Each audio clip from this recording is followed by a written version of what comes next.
Critical Frames, a PlayStation podcast, is available on all mainstream audio and video feeds. Find out how you can support the show by heading over to patreon.com/Critical Frames.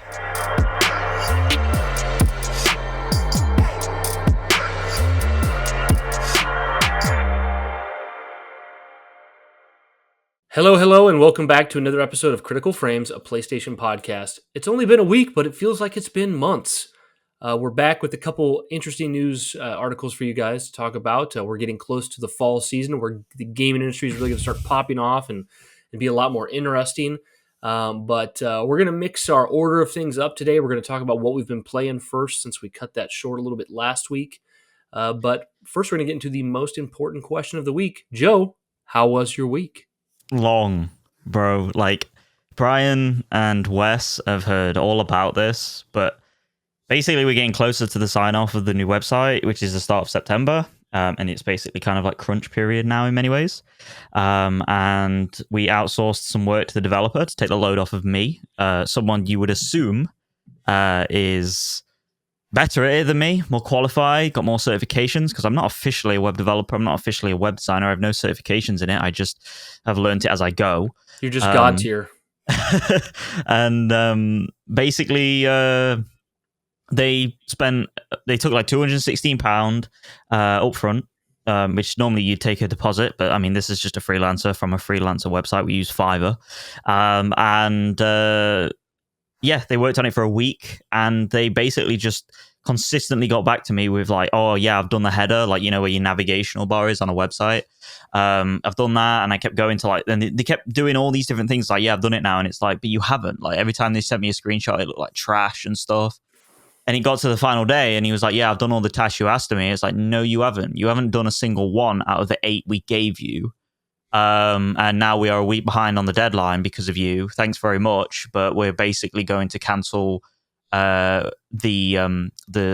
order from you. He declined to cancel the order, which means we don't get our money back. And then we had to go to Fiverr themselves to get a refund. They instantly refunded it. And he was like, he messaged me after, like, you cheated me. And I was just like, bro, like, that's so unprofessional. And I basically replied with like, no, we didn't cheat you. We gave you 8 clear tasks to do. We expected you to get at least 2 of those done, not 0. And I've done more on the header than you did in the entire week as an amateur web developer designer. So basically get bent. And I was just pissed. And it's one of those things where like I got to a point like when he was doing it, and I was like, I know where this is going. You know, I got like 5 days into hiring him or whatever, 6 days. And I was like, this ain't going nowhere. And then that was confirmed on the 7th day. And you know, the Thanos meme where he's like, fine, I'll do it myself. And he grabs the gauntlet. That was me. Like, it was weird. Like, if someone fucks up and messes about and fucks me off and stuff like that, or says I can't do something, like, my brain instantly goes into like, all right, then watch me. And I literally went and did it like within like, and other things within a day, and I was like, yeah, you've just been fobbing me off for the entire week. I feel like you just like powering up, doing like an anime scream as you're like, my power's over 9,000. Yeah. Exactly. So yeah, that pissed me off. So this week has just been really long, dude. Like, it's been tiring. Like, that whole stress has been like getting to me. I played and beat, finally. I feel like it's been 10 episodes in the making or something like that, but I beat Jedi Survivor, got the platinum, done that, thank God. Started up Bounty Hunter, you know, the new Aspire Bounty Hunter game. That's really fun. I love it. Even though it's really flawed. It's a really flawed game. It's just such a weird release to me because both PlayStation and Xbox already had the PS2 version. Yes. And then this is like a remaster. Yeah. So it's not like an official remaster. Like, it's it's weird. It's weird. So I've been doing that and just chilling. I went for a 10-kilometer run yesterday. I actually did a quarter marathon, which is only like 10.5 kilometers, but that was fun. I was going to do it today, but obviously we're recording, so it's kind of like put it on delay. So I'll probably do that tomorrow, another one. That's been my week, dude. I've been enjoying it, but also like it's been productive. But it's also just been very tiring, you know, like how it is. So what about you? It's been a pretty normal week. Not too bad. It was my birthday this week. Yes, happy birthday! Happy belated birthday, even though I already wished it. But yeah, I think you already said that. Yeah, this wasn't a. I actually it's actually a little peeve of mine when people try to throw in that it's their birthday to get praise. Because I see people do it all the time. They'll be like, I have to do this thing tonight because it's my birthday. And anyways, and the people go, "Oh, it's your birthday," and they go, "Yeah," and they go, "Oh, happy birthday." No, the only reason I mention it, I don't even mention it, bro. Like, it's wild. Yeah, the only reason I mention it here is because you already said something. It was nothing about getting praise, but it was like, praise. Wow, you were born against your will, But no, because that day was just really relaxing. My wife got me a card from her and a card from the dogs and a card from River. So I had 3 cards, and then she bought me Furiosa, the Mad Max movie. And we went out for a Chinese buffet, so that was pretty awesome. Oh, yeah. But other than that, it's been a pretty normal week. I've been playing a lot of games. I'm technically juggling 3 games at once, which we're about to get into here soon. Yeah. I got my computer moved to our other office. So if you're watching on video, you'll see that I'm in a different room. It's not quite cleaned up yet. It looks pretty good on one side with like my Master Chief helmet. There's some of my game books down there. There's my record player. But like over here is a bunch of like Erica's craft stuff that's sitting out. But that was pretty much it. So I'm looking forward to relaxing this weekend now that it's the weekend and I got work behind me. But Joe, you brought up the idea of doing stuff out of order. So we're going to talk about the games we've been playing first. Then we're going to get into Joe's question for the week, which I remember the question halfway. I'll read it out again, don't worry. Yeah, and I haven't thought of my answers, so I'll come up with them on the spot. I'm very good at coming up with stuff on the spot. That's why I'm always the question guy, where I ask people dumb questions. Would you rather? Would you rather? And then we'll finish with some good stories, and we'll get out of here roughly about 2 hours like we usually do. But Joe, since it was your idea, let's go over to you first. I believe you've only been playing 1 game, right? Or have you been playing 2? Yeah, well, obviously I started Bounty Hunter last night, but I'm not really going to speak. Yeah, I'm not really going to speak on that much. I played. Actually, shout out to Darren. Like we played Helldivers. I don't know if that was that last weekend. I think that was last weekend. So that's ever since the podcast. Yeah. So we played with Darren and a couple of buddies, Charlie and Fox, on Helldivers 2. That game is so fucking magnificent, dude. Like I just love that game, and the new update's really cool as well with like the new enemies and stuff like that. But aside from that, I beat Jedi Survivor, and where to start with this game? Like, I like it. Like, it's enjoyable. It's a fun game. Objectively, I can totally see a 9 out of 10, an 8 out of 10. But like now that I finished it, even despite the bugs that I've been having, and like I'm gonna get into the bugs more here because I've got some videos that I sent to you and Wes and Darren previously. I think last night when I was near the end. I still think this game is not as a consolidated experience as before. Like none of the characters really do it for me as much as they did in Fallen Order, which is odd because a lot of people, including yourself, Bryan, like didn't like Cal that much because he is objectively like nowhere near as developed. I 100% understand that, but I just don't really relate to his like arc in this game all the way through. The ending is disappointing. Bode is a bit of a lame character in my opinion. I mean, can we get into spoilers in this? I don't know. I think so. I mean, if you haven't played, I mean, it hasn't been that long, but it's been a year and a half, pretty much. So Joe, go ahead and get into spoilers. And I mean, if you're somebody who's listening and doesn't want to hear Jedi Survivor spoilers, just jump ahead a couple minutes and then hear what we're saying and jump ahead a couple more. I mean, I do it on other podcasts. It's really not that hard. So I mean, like the way the story works is like the story is essentially like Cal and his gang want to get to this hidden planet called Tanalor alongside the enemies called Dagan Gera, who's this fallen Jedi, and Ravis' squad, who's like a bunch of bandits, essentially.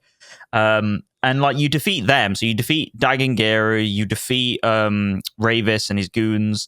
And there's still a lingering threat of the Empire. But essentially what happens is like your friend from the start, who's Bode, basically betrays you, and he's been with you since the start of the game, like the first mission. And even though like I get his motives and everything, like I feel like he's a little bit, I know like the whole thing is like he lost his way when like Kata, is it Carter? Kata, right? Kata.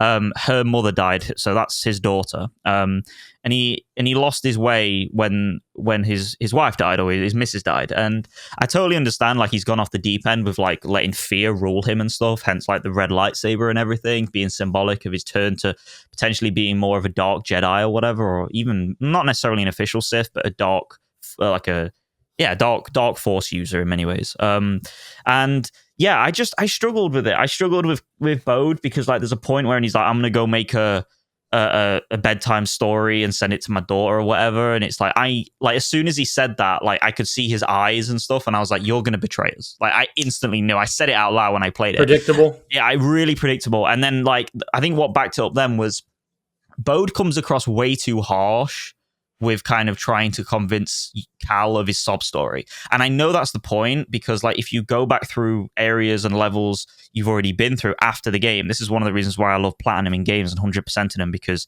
you really feel and see everything that the game has to offer, because I think these echoes are only available once you finish the story, right? And you'll find echoes of Bode like talking to himself and stuff like, right, you got to convince Cal of this, you got to convince Cal of this, you got to really sell it and stuff.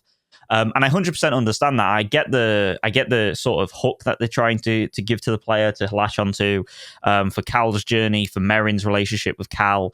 But overall, I just find all the characters just not that likable, in all honesty. The only one I really liked was Grease. I liked Merrin.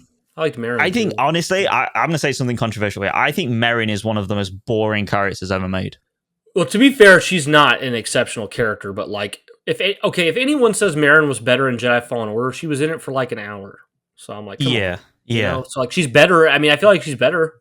I think people only truly are drawn to her because she's got like an Eastern European accent or whatever it is, right?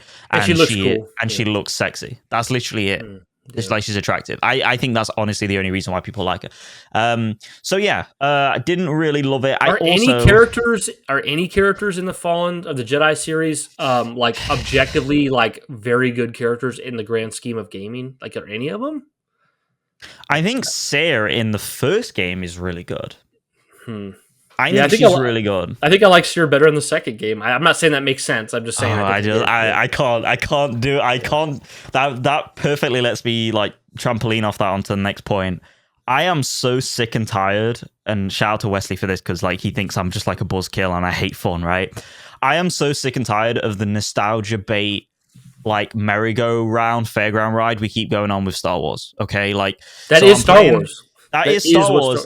I know. I 100% understand that, but like this is one of the reasons why I adored Andor and shit, because it felt like isolated and on its own and stuff. Yeah, dude. Like it felt like it grew up. It felt like Star Wars grew up. But yeah, dude. And like the biggest thing was like when like fucking Seer's like defending the archive when the Imperials attack, and Bode, you play as Seer in that one section, right? And Bode betrays you and everything, and Cal's like somewhere else fighting Bode or whatever.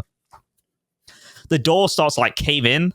And Darth Vader comes through, and I'm like, not again. This has never happened before, Joe. This is like, new. Oh, brother. Like, you really think Darth Vader gives a shit about Seer because she poured war on him in Fallen Order?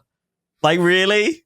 Like, I honestly think, right, like, Respawn 100% like understood Fallen Order. There was like, understood Darth Vader in Fallen Order. Like, they got him to a T. Like, you can't beat him. He's an unbeatable boss. They did his power level perfectly. But holy fucking shit, I think they completely fucked up with Darth Vader in this one. I really did. Because, like, also another thing, how the fuck is Seer as strong as Darth Vader? Like, you know, it's hard for me to have deep like responses to you because I've just never cared about this. You're not that bothered. You're not invested. I 100% understand. So I thought, to me, it was like Fallen Order, good game, not going on my favorites list. Then I played Survivor, and I'm like, good game, not going on my favorites list. It's pretty simple. Like I think they're both good, fun games. If I had to wager, even after what you're saying, you're probably going to buy the third one. I'm sure. Well, not on PS4, not on PS6. If the game runs like shit. You gotta get to that too, yeah. So yeah, and then to double down on the whole like fan service merry-go-ride we're on, guys, like why not let's just add Boba Fett into the end of the game on the bounty hunter side quest. Yep. Why? And he's like, our group is small because people don't last. It's like, so you're telling me out of like thousands of planets and civilizations, Boba Fett just happens to be the one that turns up. I'm just over it, bro. Like, okay, I love fun. Like, don't get me wrong. Like, this is where I try and justify myself for actually like I'm a person that does like fun, Bryan. I promise. But at the same time, fuck me, I can't get around this shit, dude, because it's so hard to let go of. Like, yeah. I feel like I'm 12. Like, I feel like I'm meant to be 12 here. Like, oh, wow. Like, this But here's what is confused. Here's what's tough about Star Wars, though, right? You did not like The Last Jedi, correct? No, I thought it was whack. Okay. Here's the thing, right? Like, I think The Last Jedi, I know you hate when people say this shit about like Halo or whatever. I think The Last Jedi, like, as a film in terms of like techniques used, cinematography, writing, characters, like on their own, away, like a galaxy away from what Star Wars already is and what we've had, it is a magnificent film from Rian Johnson. But I do not think it's a good Star Wars film. And I know you hate when people say that about anything. Well, see, you're still kind of proving my point here because you have the people who don't want something like The Last Jedi that's like really different and out there, but then you have people who don't want stuff like Jedi Fallen Order, which is very much leaning into the fandom. You play as a white male Jedi and you fight Darth Vader. Like, it feels like the Jedi games are made for like the widest common denominator of, and I said widest as in DEST, not whitest. Yes. But the biggest common denominator of fans. But it's also very unoriginal, kind of like you're saying. But then like The Last Jedi is just kind of weird for people. So I don't know. You have to find a happy medium. I feel like a happy medium to that is actually something like Andor. But I'm pretty sure Andor wasn't that successful with its viewership. Yeah, it wasn't a Kenobi. Because most people were just kind of like, well, I don't need to watch it. It's just this boring thing. Yeah, it warranted enough. Yeah, it warranted enough viewers to get season 2, obviously, because that's in the works. But it didn't warrant enough to get like Kenobi numbers, because it's never going to be, right. Like, I mean, Kenobi's always something like Kenobi's always going to sell more, you know. But yeah. So, but it's weird, right? Because like Jedi Survivor also has like moments of, I would say, like subverting your expectations, because there's a part in it, again, spoilers, where you like lean into the dark side, like you become evil in many ways, like you lose it, and Merrin has to be like, Cal, calm the fuck down. And at that point I was like, are they gonna do like what seemingly every fucking piece of media nowadays does with like a hero, an old hero or established character, which is turn them evil? You know, like they kind of did it with Luke and stuff. It's like, are they really gonna do it? Like, and then they kind of subverted that, where it's kind of like, no, this is like an ongoing process of Cal's development, and he's still not figured it out by like episode 5, by the end, because this is kind of like an episode 5 to Cal's journey, right? Like, he's still figuring it out by the time he reaches Tanalor and stuff, and he's struggling with it. And I kind of like that part of it, but I also felt like the ending was just very disappointing. So couple the game, couple that stuff, all that narrative stuff, the characters and everything, with just the sort of bugs and everything. And I'm gonna pull up a video here for you guys on video and audio. You'll be able to listen to it, but essentially this is the kind of shit I've been experiencing throughout the game. This is probably the worst I've ever had it, and this particular bug happened literally, I was like 0.4% away from 100%ing the main planet Kobo in the game, and this happened. I was like, yep, that just basically sums up my entire experience. Like the final scan, okay? It's like in this temple, whatever, this tomb. I'm like, okay, need to go this way. What the fuck? What the fuck? What the actual fuck?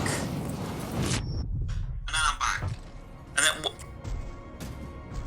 I was in disbelief. I've never had that happen for years in games. Holy shit. Holy shit, I basically fell through the world. It teleported me through the world.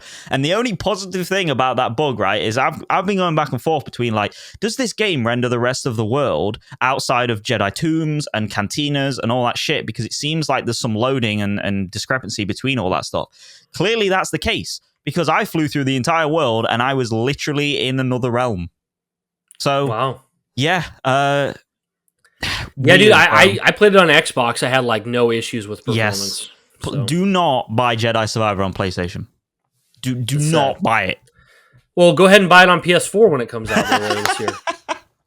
So yeah, that's been my week in gaming. I've enjoyed it. I got the platinum, but fuck me, was it a bit I wouldn't of a be grind. surprised if we see articles later this year that's like the best way to play Survivor on PlayStation 5 is playing the PS4 version on a PS5. I could see that. Just watch, Yeah, maybe that'd be weird, right? Yeah. Anyway, it's but yeah, possible. and then I jumped into Bounty Hunter for a bit of even though it's more Star Wars, like a palate cleanser in many ways, and oh my god, it's so much better. Like, no bugs at all. So subjectively, like just in your personal preference, 6 out of 10. Okay, what would you give Bounty Hunter by comparison? Like 8. 10 and 8? Okay. Yeah.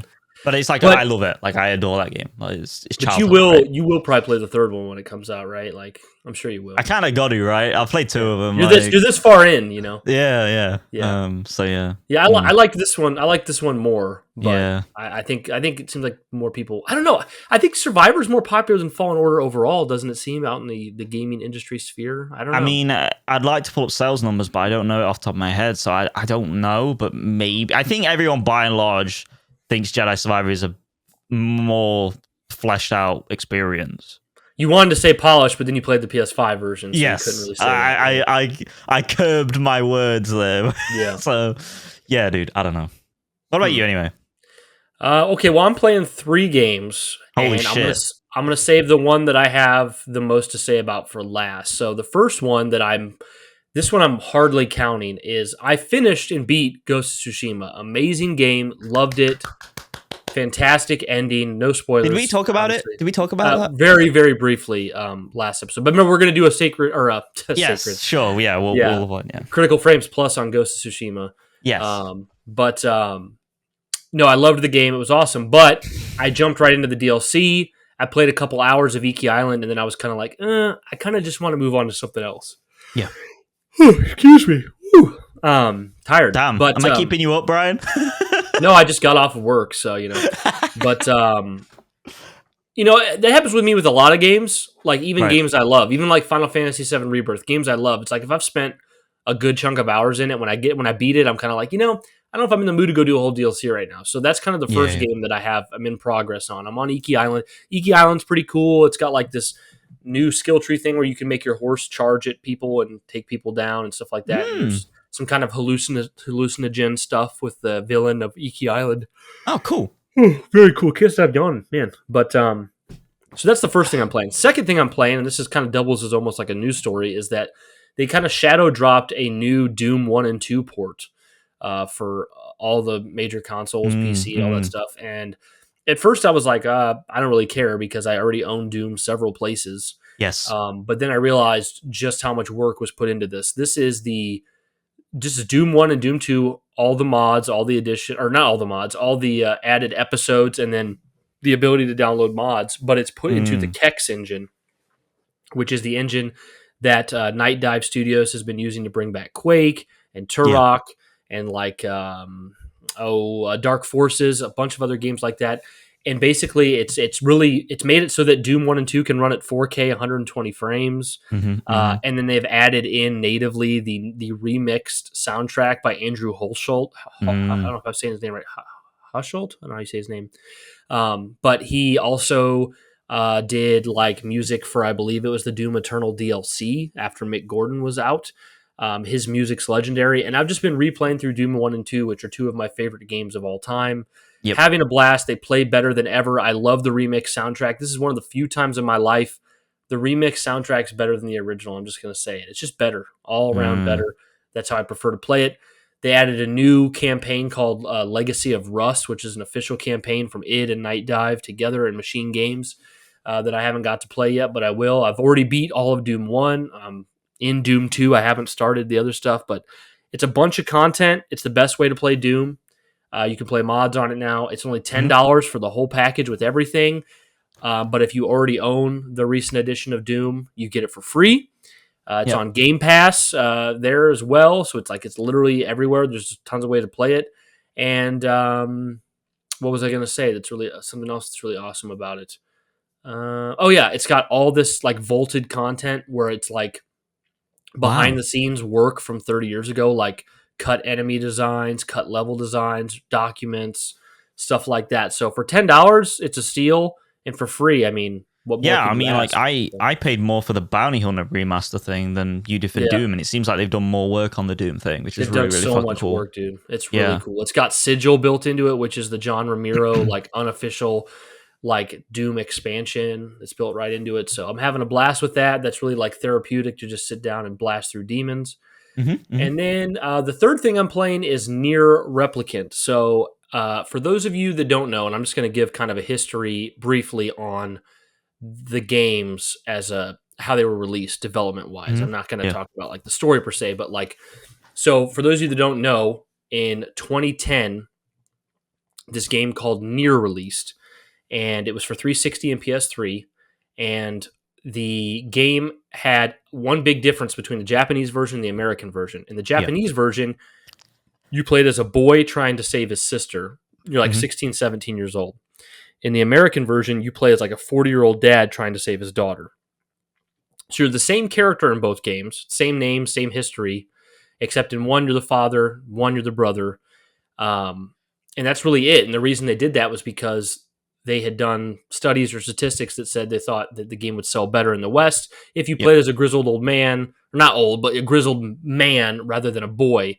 So they changed it to that. Well, the game came out in 2010. You got to think 2010 was the year of like Red Dead Redemption. It was Halo Reach, Yep. Final Fantasy 13, a couple things off the top of my head. And this game didn't sell very well. It didn't review very well either. I got lots of 5s, 6s, some 7s. Yep. But it developed a cult following. There was something about it that people really, really loved. I remember even back in the day reading about it online from like people talking about it and me looking at the game and being like, why the heck would I give a shit about this game? It's not Halo, bro. Yeah, I was like, this seems weird. And like Mhm. one of the things that really made it stick out for people was that it had multiple endings. Like not multiple endings like choose dialogue and you could get one of multiple. It was play the game through 7 times to get 7 different things. That was one of the things I remember back in the days. People were like, oh, I beat Yeah. NieR 7 times to get all the endings. It's like, what? That's so weird. But basically, it was just kind of this underground game that people didn't really, talk about too much. Didn't sell that well.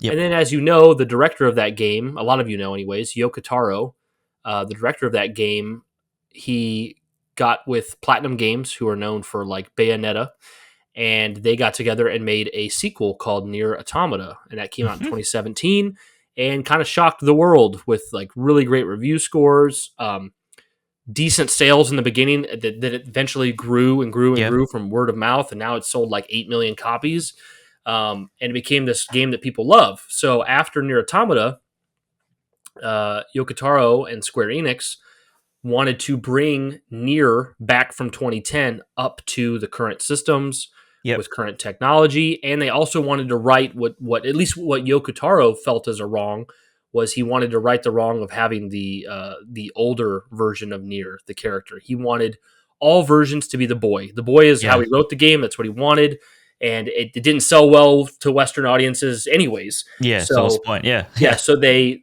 got a developer to remaster the game, but this is one of those remasters, and I think this could be a great topic for another episode sometime, Joe. Yep. Is like I feel like there needs to be a third term. We have like remasters, we have remakes, Hmm. but there's definitely something in between those two. I think we've seen it multiple times now. I think there needs to be a name for it because, of course, I say I think we can all agree. Re-release. I think we can all. Of course, I say I think we can all agree, but then people probably argue with me. But like for me, a remaster is where, like, to give you guys an example, you take the original Sly Cooper Yep. and you bring it over to a modern console and you make sure it's widescreen, it's 1080 or 4K depending on the generation, and you give it like 60 frames, and that's it pretty much. Higher resolution, higher frames, widescreen. It's on your main console. That's a remaster. That's really Yes. all it is. A remake is they bring over Sly Cooper and they rebuild it from the ground up. New character animations, new story elements, new missions, new graphical fidelity, the new art design, all that Yeah. stuff. That's a Yeah. remake. So In many ways, examples, a remaster comes from the music industry. Like cleaning up a master of a record. Modernizing it for updated hardware. If you go from like a fucking cassette player to a CD or something, it's like it's updating it. And it's basically just giving it a coat of polish. Yeah, exactly. So like for instance, like Resident Evil 4 HD that came out on the 360, Yep. and then it came out on the Xbox One, the PS4. Resident Evil HD, you could download it. That was a remaster. It was taking Resident Evil 4 from the GameCube PS2 era, doing widescreen HD, 60 frames, That's a remaster. Then you have Resident Evil 4 that released last year, which was a remake. The game was built from the ground up, new animations, new story elements, new gun gameplay, stuff like that. But then you have these things that fall in between, and it's hard to describe exactly what they are. One example, other than what I'm getting to, which is the game I'm playing, NieR Replicant, is Final Fantasy VII Crisis Core. Came out a couple years ago. Oh, okay, yeah. They called it a remaster, but the entire game was updated to have the graphic art design, and similar fidelity of Final Fantasy VII Remake. Right, yeah. So it doesn't have the same art design. It doesn't have the same it doesn't have the same graphical assets. It's all new. See, I think for me, like the only distinction between like the remake, I think a remake is what's in the title. You know what it's on the tin, what it says on the tin. You know, it's been remade, regardless of how different the product is from the previous version. Obviously, like it brings into arguments like The Last of Us Part 1 and stuff like that. You know, is that really remake and that stuff, which we've been over before, and we're not going to bring that up again. But I think ultimately, like, if the development team have remade the game from ground up, new assets, new engine, upgraded engine, whatever, then by and large, it's a remake. Like, but that's the tough thing, right? Okay, because I'll just get to my point then. So, NieR Replicant is what they're calling a remaster of the 2010 game, right? But not only does it have completely new art, completely new graphical design, 60 frames higher resolution, it has reworked combat to more resemble the Automata combat, so it plays differently. It's got new additional moves that the character can do. It has extra quests and whole new ending. Right, yeah. So I'm like, when you call it a remaster, I'm kind of like, I don't know. That doesn't, it feels like more than a remaster to me, but it's not a remake either. Yeah, it's not technically a remake. It's really the same game. You know, they've really followed the same exact outline. I mean, you go to the same place, the same geometry. Yeah. So it's almost like I wish there was a third word there, but they're calling it a remaster. So yeah, it's hard, right? Because and then you've also got ones that like completely like redesign the game, even though it's like a spiritual, like a reboot. You know, like and I'm not even thinking like God of War with it, because in many ways that's like a whole of the game. That's a reboot of the chronology and the style of the genre, much less than it is a reboot of the original game. But obviously it's not a remake, but like in terms of the story and characters or whatever. But I think of like Ratchet and Clank, the 2016 game, I think it was, which is a remake, which is a remake, but it's so spiritually different in how Ratchet and Clank are. The story is way different. It's kiddified in many ways, you know, as I've spoken before about how Ratchet and Clank is now, and it was made to be in line with the movie. So that's like another thing entirely. That's like a reboot, but also marketed as a remake. It's like you also have your reboot, like you said, reboots, soft reboots, you know, too. Like, I mean, a soft reboot, I think it's pretty generalized that is a new story. It's very similar to one you already know. The Force Awakens is very similar to A New Hope. Halo Infinite is very similar to Halo Combat Evolved. I know somebody would come in here and say like, oh, they're not the same at all, but it's like they were trying to evoke the same spiritual nature. Yeah. Same thing. But so I've been playing NieR Replicant, and I'm really, really, really enjoying the game. It's got so many setups to what comes in Automata. There's so much more of a connection between the two than I think people realize. I think a lot of people feel like you don't need to play this. If you like, Automata is the good one, you don't need to bother with it. Joe, if you liked Automata, like, I think you need to play Replicant. Like, and if you like Automata, I mean, like, you'll like Replicant. It's really good.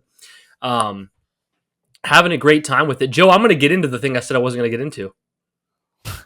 Go for it, Bryan. If you want to open this can of worms. I'm going to open this can of worms, but I think I can put it into words and handle it in a way that you and the listeners will appreciate more. But I will preface it by saying, like, if you get offended by the way Bryan speaks about this shit, like, you are way off base, because he puts this in the most mature and open-minded way possible.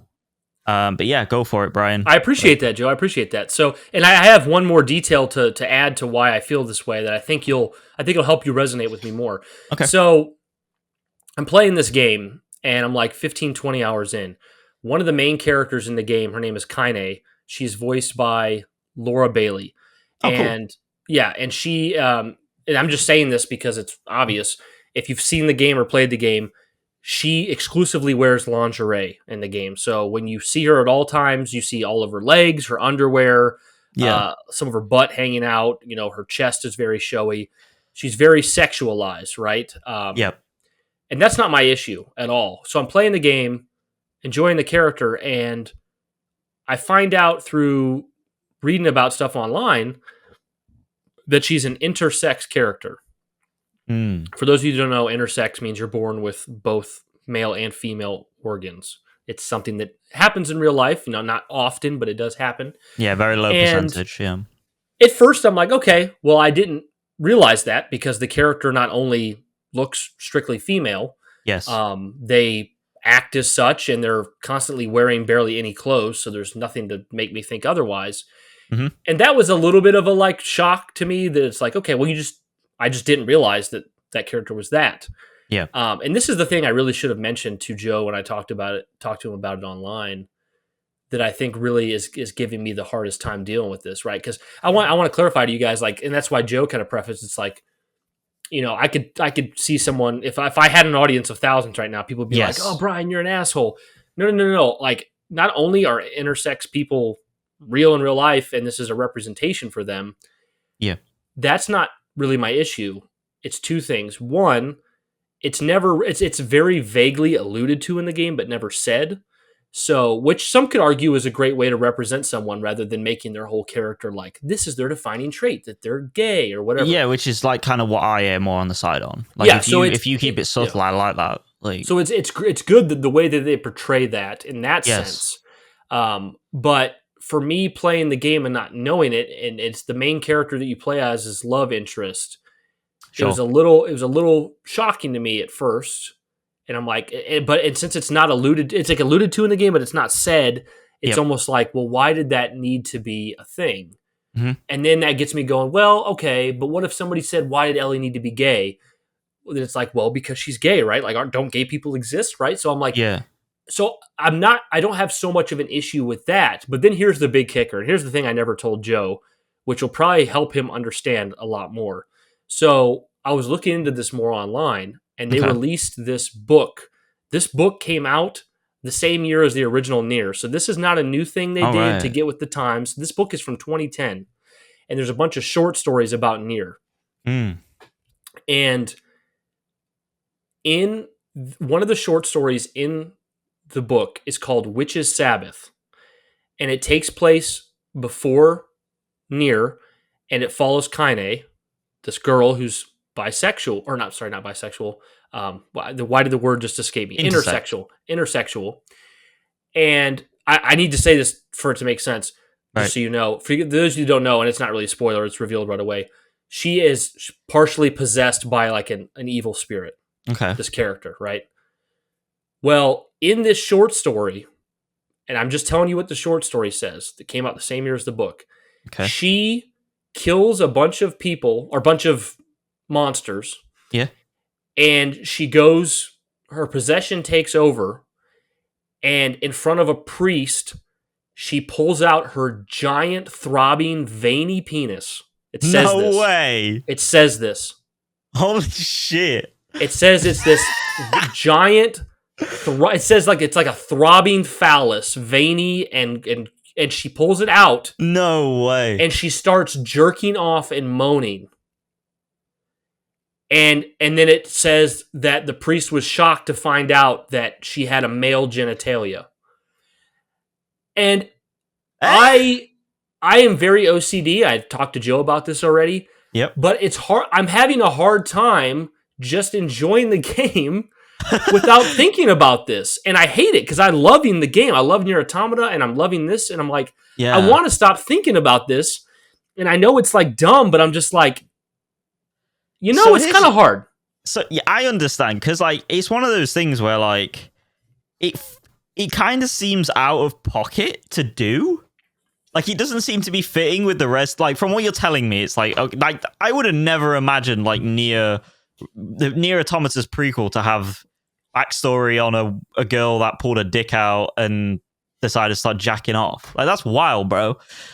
Here's the thing, I am one of those people that's crudish comparatively to you, Bryan, just because I think maybe I'm not I'm not religious like you and stuff, and it's not how would you say I'm just not religious, so like it You're doesn't not super pertain to crude, me. and I'm not a super prude, but you're No. closer to one, and I'm not. Yeah, you know what I mean? yeah, like we lean more opposite ways in that regard, and like we talk about like things like cyberpunk and stuff, and how you don't particularly love it, and I'm all into that. Like cyberpunk, but you know what you're saying. Yeah, you don't like that side of cyberpunk and stuff, how it's like it makes you feel and stuff, which is 100% understandable, because like when I play it, like I understand, I can be like, yeah, I'm not like, yeah, this is great. Like I understand that what they're trying to show and stuff and express. But by the by, so like with things like, I don't know, you think about, you ever seen like The Exorcist, right? The original Exorcist film. It's like when she fucking takes the cross and she's like stabs herself in the vagina and she's like, fuck me and stuff. And it's like, holy shit. Like in those situations, in those kinds of media, it's like, okay, I 100% understand it. Like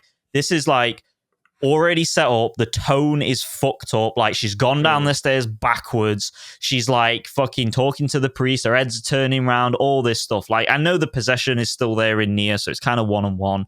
But I think it's just like, because it's in a book potentially, and because like maybe for you, because you didn't necessarily start with the book, you started with Automata and went back, so you don't have that sort of like, I don't know if you're meant to experience, like, obviously you're meant to experience, I guess, Replicant first, right? I've spent way too much time online looking it up, but like the fact of the matter is, it seems that almost everyone who plays NieR doesn't even know that she is. I cannot keep the words keeps escaping intersex. Me. Most people don't even know she's intersex because it never says that directly in the game. Basically, to give you some little bit of backstory, basically when you meet her, everyone in her town hates her.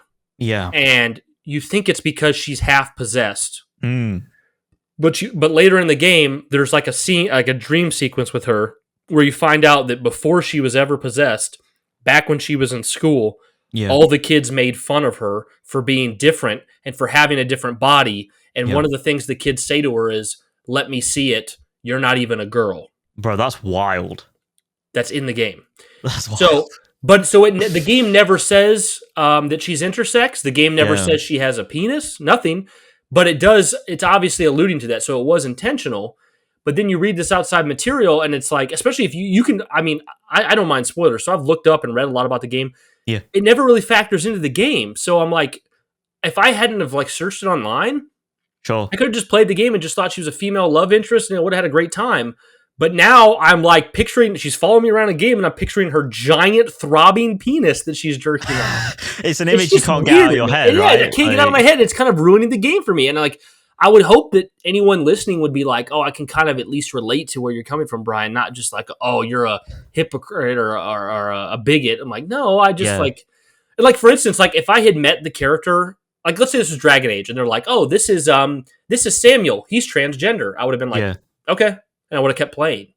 Yes. But this is just a woman. She's presented as a woman.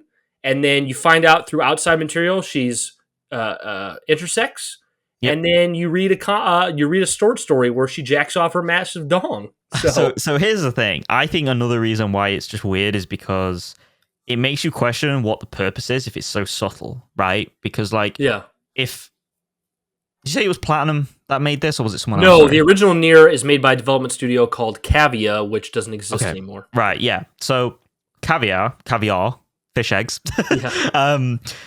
Like if they're not in your face with it, it makes me wonder what the point of the character is. I mean, obviously there's inference, like you said, where they're like people are saying like pull it out and show me and all this stuff. You're not really a girl. It's like, okay, that's kind of an interesting way of taking it, because that is cool, like levels of representation and like sort of like, I mean, everything is political and social to a certain extent in gaming and life, you know, in art represents life and vice versa. But it's weird to me because you go to like NieR Automata, and you spoke about this on the previous, I think 2 or 3 episodes ago. NieR Automata is very in your face with its themes, like very in your face. Yeah. So that's a very weird juxtaposition of like writing a game. And I'm not saying like you have to be consistent all the time between games. Like you can be totally different entirely. I mean, you know, I talk about like Helldivers and Helldivers 2. It's like just from a gameplay sense, they are completely different games in many ways. Like, you know, like Helldivers 2 is very much Helldivers 1 in the sense that they had to reboot the game for a broader audience and really, you know, fly into the stratosphere. But it's just strange to me that on the one hand, you got this very subtle, almost pointless attempt at seemingly representation, which is, fine. I have no problem with representation. The fact that I even have to say this in case of bullshit cancel culture is wild to me and asinine, but it is what it is in the way in the place that we live and the times we live. But ultimately, to what end? Mm-hmm. It feels weird, right? And then now, like, you're kind of cursed with this knowledge that this girl who's young, right? Like, she's really young. Well, she is, but she's an adult. Yeah, she's an adult. Well, like when she went into the priest. Like, how old was she when she jacked off in front of this priest? Oh, that was probably. And actually, let me read it for you here, guys, so you can have it right from the horse's mouth. So this is a short story. This is a short story from the book. The book is called Grimoire NieR. Okay. It came out in 2010. The American version came out in 2021. And this is the short story, Witch's Sabbath. And I'll just read. It's just like 3 paragraphs real quick, Joe. Okay. So this is the priest following Kaine from NieR. It says, knowing she could surely see me, I desperately tried to pretend all was well, silently chanting the words, all mankind is one, as I forced my mouth into a smile. But she quickly looked down, and as my gaze fell with hers, my eyes were immediately drawn to the thing clutched in her left shade hand. It took me a moment to understand what I was seeing, but when the realization finally dawned, goosebumps erupted across my body. The thing in her hand, swollen and stiff, was a phallus, her phallus. Numerous blood veins were visible, undulating along the dark shaft. Wow. In addition to a shade, it seemed this young woman's body possessed male genitalia as well. Staring at me through the mist, she uttered the first words she'd ever spoken to me. Night after a kill of a bunch of shades, I just can't help myself. Her eyes narrowed and her thin lips parted slightly. Then, with eyes still fixed squarely upon me, she began vigorously jerking her left hand. Her breathing grew ragged, her eyes losing focus and rolling upward. Yeah, I mean, it's a lot, dude. Right? That's a lot, like, and it's quick as well with it. It's like, holy shit, like, we're doing this. Okay. This is the same shit. This is the same reaction in many ways that I or anyone would have. Like, this is why it's not like a fucking intersex specific thing. But if you did that and that was just a dude doing it to a priest and he was possessed, I'd probably be the same. I'd be like, bro, like, what the fuck? Where did this come from? Yeah. You know? I don't know. I think it doesn't fit the game. Really. Part of me thinks it goes a little bit too far, right? Like, I don't know. You don't need to be that descriptive.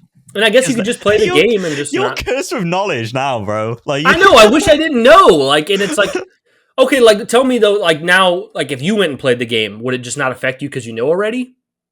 Or I think I'll always look at her that she's jacked off in front of a priest, and the book described that. Yeah, it just sucks, dude. But that was like reading 50 Shades of Grey or some shit. Like, what the fuck? Yeah, I just don't, dude. I hate it, man. And she's like a cool character in the game. Like, she's really cool.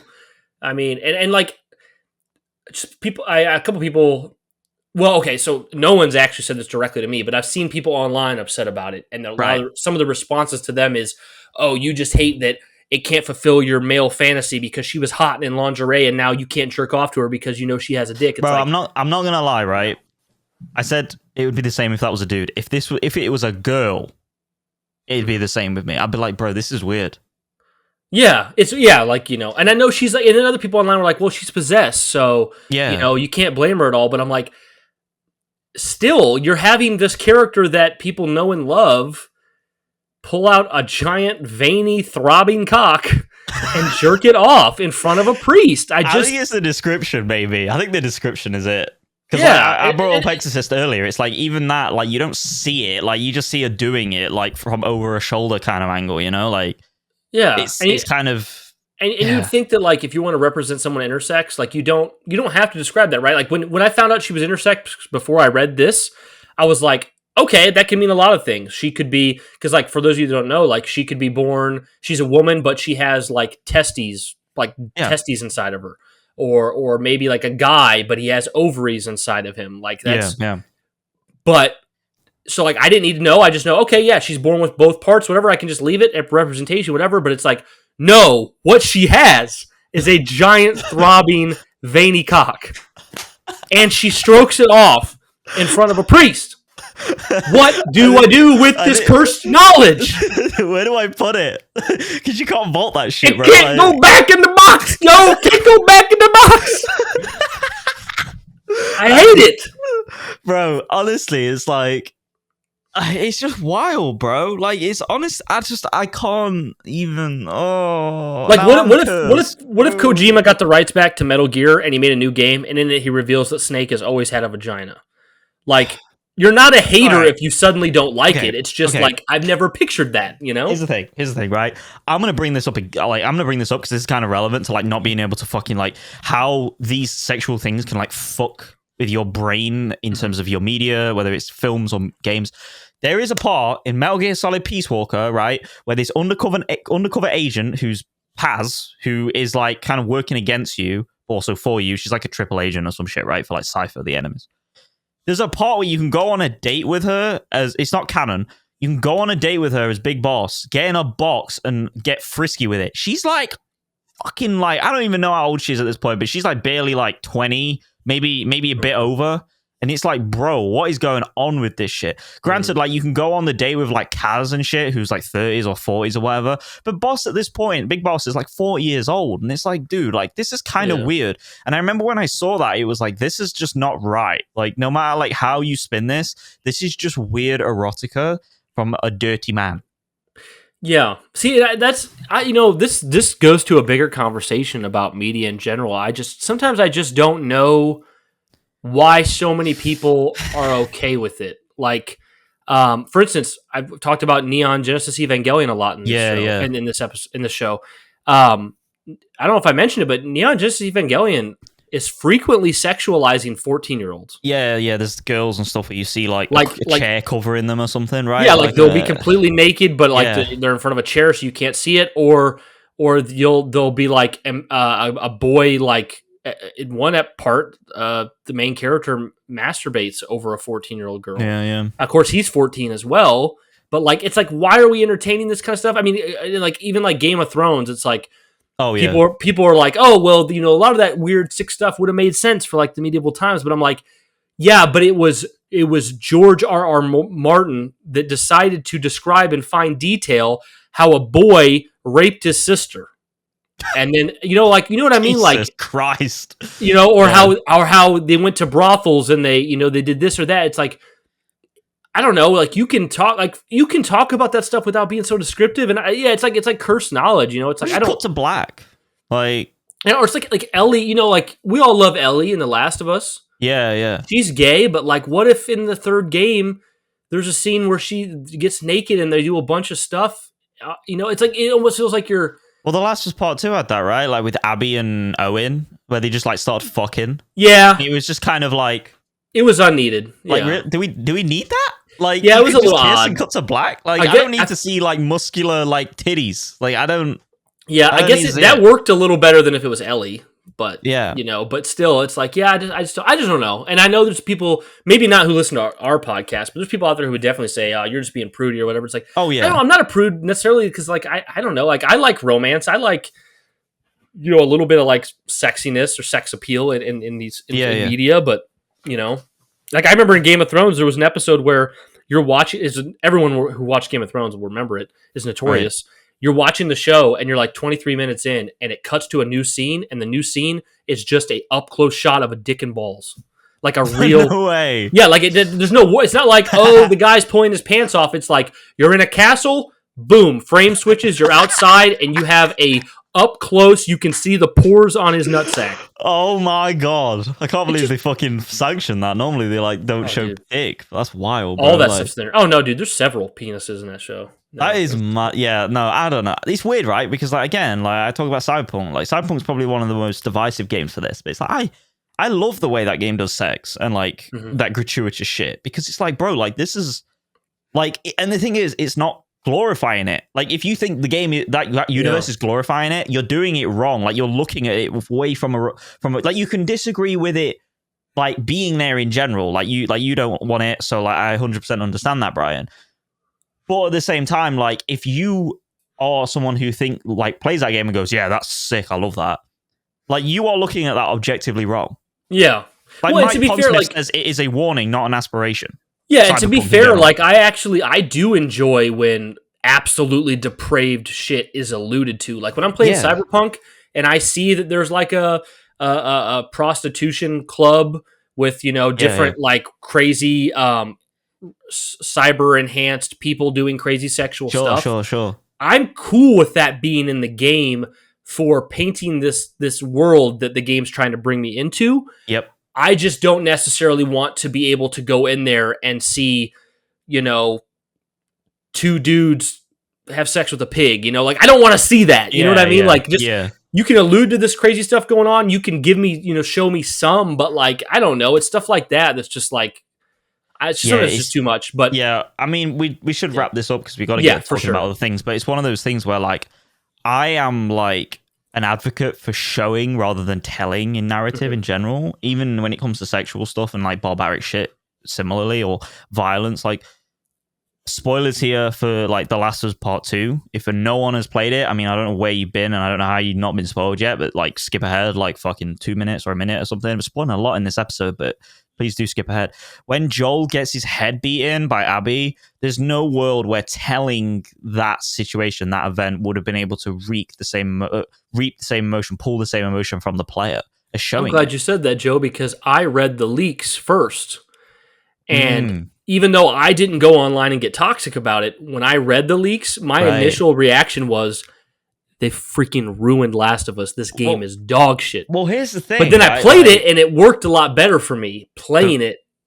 So here's the thing. Like, I'm not necessarily talking about like you judging necessarily the quality or like the execution of it. I'm more just talking about that in the moment, like sort of like I mean, it's purely subjective, like the point of reference I'm speaking about from here. But like when Joel gets his head bashed in, and like Ellie goes into a state of shock, and you hear from her, like you're not just seeing from her perspective. Obviously, you see her, but you're like most of the time you're seeing from her perspective, but you're also hearing from her perspective.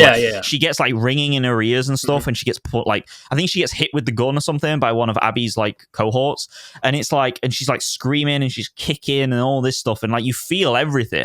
And I genuinely, like, I'm feeling it now. Like I'm getting chills on my arms, like I'm getting goosebumps because I still remember watching that scene unbeknownst to me for the first time and feeling genuinely sick from watching it. Like, holy fuck, that was horrible. That was barbaric. And I don't think any like, oh yeah, they killed Joel is going to do that for me. Like the feeling, not necessarily the quality, just the feeling, that emotional response. Yeah, you have to get it, like the way that you received it there made it completely different than just hearing. Yeah, but like in general, like I think it's really important for artists in general, like writers, game developers, directors, whatever, to really tread the line with it, like not go too self-indulgent with it. Like, even though I don't like what they did with Joel, the scene that they did with Joel is really potent and really good. Like, I think that is it's one of the best torture scenes I've ever seen, period, ever. So yeah, it's a fine line, dude. It's so difficult. Like, so. Yeah, like if there was a scene later in the game where like Abby was playing baseball with Joel's head, it'd be like, it's like, come on, stop being edgy. You know what I mean? Like, yeah. But we can move forward. Anyways, I'm having a great time with NieR Replicant. It's just that's what's stuck in my mind, which sucks. But Joe, let's actually go into stories first, and we'll save the question for the end because we've got about 45 minutes or so. We'll have a lot to say about this one, Joe. So going over to the PlayStation blog, Concord launch and the adventure ahead. Firewalk details their post-launch roadmap and what to expect day one. So Concord Season 1 will launch this October. So the game comes out in August, but October will be Season 1. From the very beginning, we wanted Concord to be a complete experience where all core content is available to you day one moving forward, not gated behind paid expansions or a battle pass. We take your investment in the game seriously and want to ensure that we bring all players along for the journey. Our first major content drop will arrive in October with the launch of Concord Season 1, The Tempest. Season 1 will mark the introduction of a brand new playable free gunner, as well as a brand new map, new free gunner variants, more earnable cosmetics and rewards, and a new season of weekly cinematic vignettes that will continue the story of the North Star crew. With Season 1, we will also be introducing an in-game store for those looking to personalize their free gunners further with additional customization items and to continue to support the game. These will supplement the hundreds of rewards earnable through progression and will be solely cosmetic, optional, and have no gameplay impact.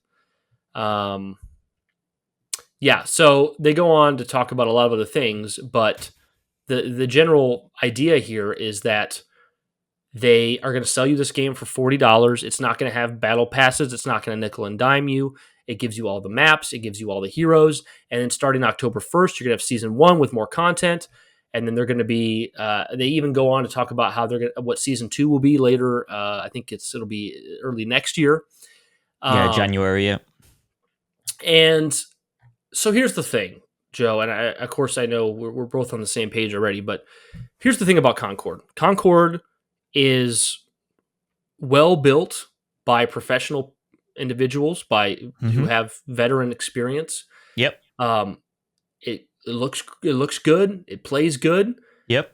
It's really admirable that they want to make a game like this that finally doesn't nickel and dime you and try to battle pass you like so many gamers have been crying out forever. Is like, oh, it's free to play, and then I have like nothing, and I got to spend $20 for a skin and $20 for a hero and all this.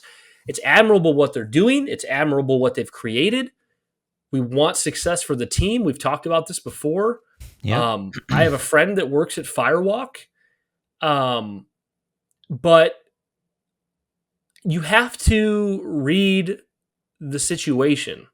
Yeah. And reading the situation, like, I feel like I can't imagine what it would be like to be one of the people that worked there listening to me right now, because I feel like they will have a different read on what I'm saying than people who are just gamers listening. Because what they might be thinking is, why do we need to talk about this? Why do we need to go over all the same talking points other people have? Why do you got to be doom and gloom?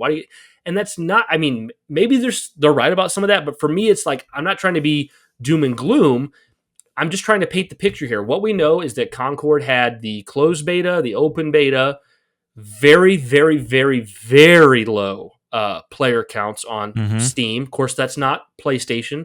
For all we know, PlayStation is 5 times as much, 10 times as much. It doesn't seem like it would be that much, but maybe. So very poor numbers. We saw the numbers actually drop when it was open beta and more people were allowed in. We've seen Marvel Rivals show up right after and get like 100 times the more popular, had more players, and it was only closed beta, and the game's not even like, out or coming out soon. We've seen we haven't really, I guess I don't know. I think there's images out there. I don't know, but it's pretty much been leaked. And then I think it was just confirmed by Valve. They're doing a hero shooter called Deadlocked. And then Overwatch, they're talking about going back to 6v6. Because, for all of you that don't know, Overwatch was 6v6. Then they did the whole Overwatch 2 thing, and it was 5v5. They're talking about going back to 6v6. So you have Overwatch that's already leading the genre. You have Marvel Rivals, which people are very hyped on. It's doing very well in player numbers and excitement. You have Valve's Deadlocked coming out.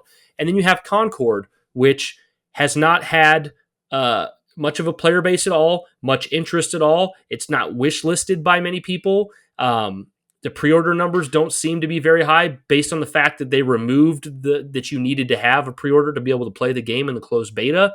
Yep. A lot of the comments on the game have been, people think that it looks like kind of too sterile or not stylistic enough. The heroes and the characters aren't interesting enough. It seems like the heroes, and I agree, a lot of the heroes seem to be just kind of very normal people with not very fun characteristics. They just happen to have, like, oh, this guy's fat and wears a coat. This person, has this. And there's just like no interest for this game from people. And it's just everyone, from the highest of the most popular content creators to the lowest of the low, people don't think that it's going to do well or go anywhere. They haven't pivoted to free to play. I'm not even sure that would be a good idea. I don't know, but they're sticking to the $40 price tag. I don't know enough about business or development to understand this, but it just feels to me right now like they're just bold-faced walking out into a live firing range. Yeah. Because they haven't changed anything about the release date, about the content, about the price, and everything's looking worse and worse as time goes on. And they're talking about what to expect for the roadmap of the next year. And the response in general online has been, do we even believe that all this content will come out over the next year? Like, this has less, maybe this is just anecdotal, but to me, this seems like it has less anticipation than Suicide Squad Kill the Justice League. And Suicide Squad Kill the Justice League was one of the biggest failures in gaming. Suicide Squad, at least, and this sounds like I'm bagging on Concord here, but I'm not. Like, one thing you can say for Suicide Squad Kill the Justice League is it was kind of like watching a car crash, in the sense that like people couldn't take their eyes off it because they kind of wanted to see the car and people crash. already loved those characters in that universe. People already love those characters, but mainly I think people were like, yeah, we'll keep eyes on this and keep it relevant because it's shit. Like, hey, wait, look what you fucking failed at again, like you Muppets after Gotham Knights. This is more like everyone's kind of cringing on their behalf because I think there's so many camps to like why this isn't working. I think the camp I'm in right now is I enjoyed the game. I really enjoyed it. I didn't necessarily love it, but like I was willing to spend £40 on it for a cool little shooter that I would play off and on, casually enjoying it. It wasn't going to replace like a Helldivers or whatever on the live, the live service scene for Sony for me personally, but it never was going to. I mean, Helldivers is just like my shit. But I'm in the camp, one of the many camps, that is like, I don't really want to touch it, not because of its quality, but just because I am absolutely terrified that if I put £40 on this game, the game won't make it out like the first month and see season 1. Mm-hmm. Like I was like, oh shit, like I'm genuinely terrified for this. Yeah.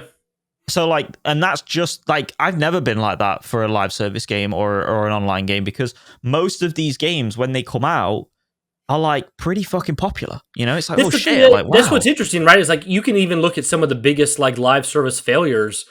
They usually came out to like 10s, 20s, 30s, 40, 50,000 people, Bro, even like Rainbow Six Siege and stuff. Like when that game came out, it was like dog shit.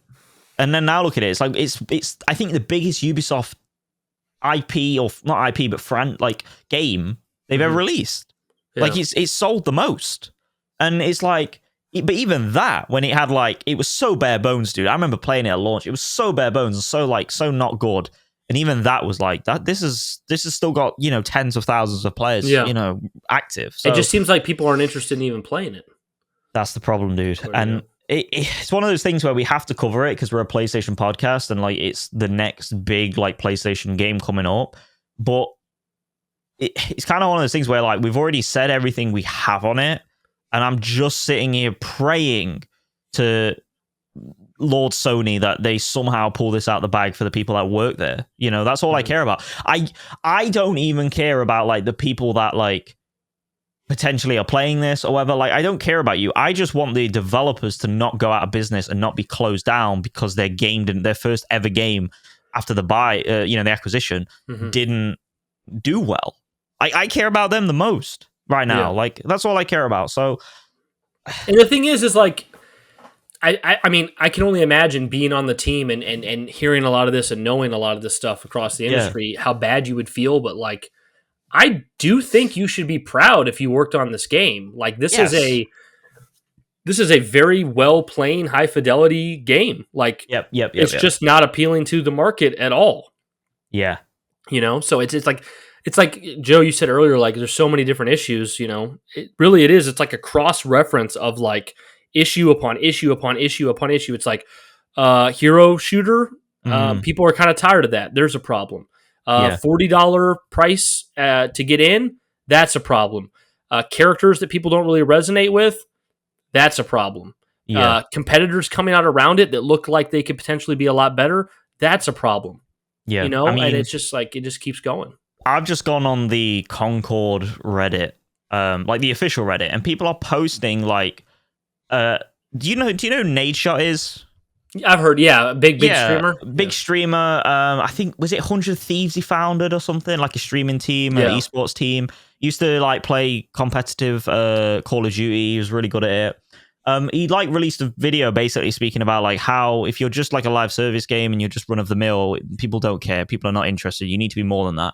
The fact that people are posting that on the official Concord Reddit, and they're like, yeah, this is happening with Concord right now, like, just goes to show like how just poorly this game is doing now from a consensus-wide standpoint pre-release. Like, what's interesting too, Joe? I mostly keep this to myself because I'm so inexperienced with like PvP games specifically, but like I don't know what incentive there is to return to Concord. When I played it, the maps were like good, but they were very like straightforward and simplistic. Yep. you had all the characters unlocked, you had all the maps unlocked. There's no battle pass. Yeah.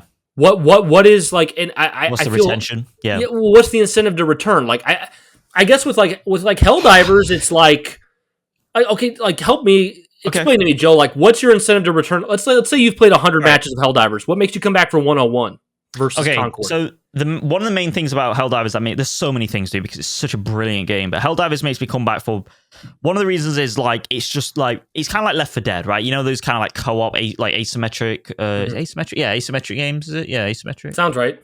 Yeah, where like some people could play the versus mode and the enemies and you fight whatever. So asymmetric, like it's just constant, like the variables in it are constantly changing all the time. It's chaos, it's fun, it's a bunch of lads or girls or whatever, like just drinking, taking the piss, having fun. That formula never gets old because it's procedurally generated, it's different every time. That's one. That's the first incentive. That's baseline. Two, there's a shit ton of fucking progression. There's like 4, 5, 6 maybe, like, and there's the latest one as well, like battle passes, which are affordable, attainable, not like trying to rinse you of your money. And on top of that, there's also a shit ton to grind. There's like stratagems to unlock. There's like upgrades to those very stratagems for like cooldowns. There's like customization of your armor. There's your level system. There's new weapons to unlock, etc., etc. And then also obviously you have like your trophy system and your meta game of that as well. So it really is literally just like all the progression systems of Helldivers feels very much like a 7th gen game, very much like Concord does in all the right ways, you know, with the sort of business model they're running with this, with the whole like you pay it, you get it, etc., etc.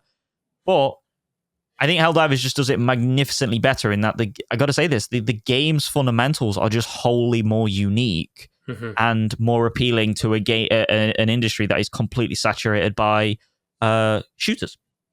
And I think that's the difference. Well, it's like, I mean, and once again, just to go on about Concord, it's like Concord, when I played it, I felt they're very, very similar. Like the maps feel very boring. I have to say, I like they're stylish, but they are boring. There's nothing unique about the maps. They don't really do anything. There's only health pickups on the map. There's no weapon pickups. It feels like there's an element that's missing to the gameplay formula for me. And I also just think, what's it called? I think the variant system harms the progression, where it feels like you're not really getting rewarded and you feel like you're locked out, like customizing just like one version of every character, like as your main, just to have fun. And it just feels weird. It feels all over the place and just strange. So I just think there's just strange designs. You know what I hate to say too, because this is so counterintuitive to what I want. So if somebody asked me what kind of gamer I am, I would say single player, buy your game for $70, not online. That's me. Yeah. But tell me if I'm wrong here, Joe. I feel like if you took this game, made it free to play, and you have to buy your hero, and there's battle passes, and you have to buy your cosmetics. Yep. I feel like the game's already a lot more interesting. I kind of hate saying that because it's like, if it's free to play, then there's this idea of like, I'm going to go in, I'm going to find the hero I want. I'm going to buy the hero I want. I'm going to buy the cosmetics I want for them. And I'm going to work on my battle pass. I'm going to rank up. Yeah. But because they've done this really noble thing that I appreciate, which is buy the game once, no battle passes, no nickel and diming, it feels like I'd pay $40 for it. I'd have all the heroes. Yep. There's no battle pass. I play with my friends a couple nights, a couple weeks maybe. And then what?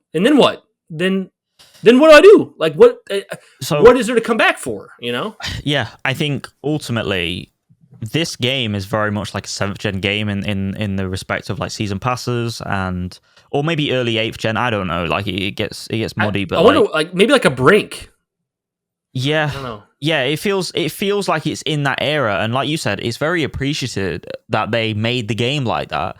But ultimately, like, games were less ubiquitous back then when it comes to the amount of titles that were coming out. There's more games coming out now than ever before, period. It's crazy. So, like, genres are more saturated. There's a serious amount of cannibalization in every single genre all around the industry when it comes to titles. Just trying to see the light of day and to get funding or to get players and people in the seats. But the thing with it is, like, if you're going to have like a 7th gen business model in many ways and be like a Halo 3 or like a Call of Duty with the map packs or whatever, like buy in, get the game, you're done. keep going, enjoy what's there at the baseline. You've got to be wholly unique, because if you're going to model your business model after that era and those games in many ways, and bringing it back to basics and being admirable in that way, you've also got to replicate their uniqueness for me, because otherwise, like, there's no reason really why anyone should play it. Do you get what I'm saying? It's like, because like Halo 3 back in the day, and I know like Halo, I'm going right for a behemoth, but like Halo 3, it was like there was no battle passes, there was there was nothing like that. There was no buying your heroes, but it was like, okay, I can do team deathmatch, I can do solo, I can do capture the flag, I can do King of the Hill, I can do goof off in customs, I can it's kind of limitless big team battle. And this, I mean, I know there is different. There's like there's a thing where you got to pick up like the dog tags that they drop. There's like there is like a Key of the Hill type thing. Kind of thing, yeah. But it just feels like, I don't know, it feels very like simple maps, simple modes. And then the thing is like with the people criticizing like the character designs,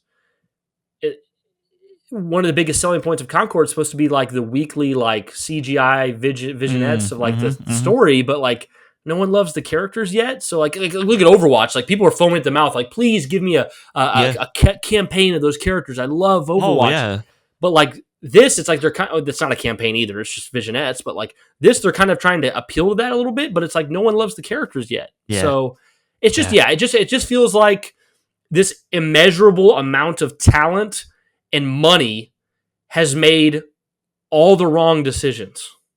Yeah.